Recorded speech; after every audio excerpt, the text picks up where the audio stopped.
কিছু তরমুজ খেতে দেবেন? এই কথা শোনা মাত্র লোকটি তাদের তরমুজ খেতে দিল।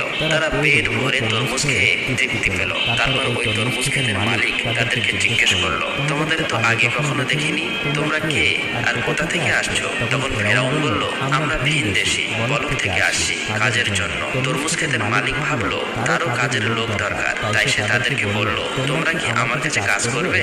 হামান বলল, অবশ্যই কাজ করব। তখন তরমুজ ক্ষেতের মালিক বলল, আমার কাছে কাজ করতে হলে সৎভাবে কাজ করতে হবে, চুরি করা যাবে না। ফেরাউন ছিল প্রতারক, তাই সে চালাকি করে বলল, আমি জীবনে কখনো মিথ্যা বলিনি, আর চুরি তো দূরের কথা। এইভাবে বিভিন্ন চালাকি পন্থা অবলম্বন করে ফেরাউন ও তার বন্ধু হামান তরমুজ ক্ষেতের মালিকের মন জয় করে কাজে নিযুক্ত হলো। পরের দিন থেকে ফেরাউন ও হামান তরমুজ নিয়ে বাজারে যায়। বাজার থেকে তরমুজগুলো বেশি দামে বিক্রি করে মালিকের কাছে বেশি লাভ দেখায়। এভাবেই আরো বেশি মালিকের মন জয় করে নেয়। বেশ কিছুদিন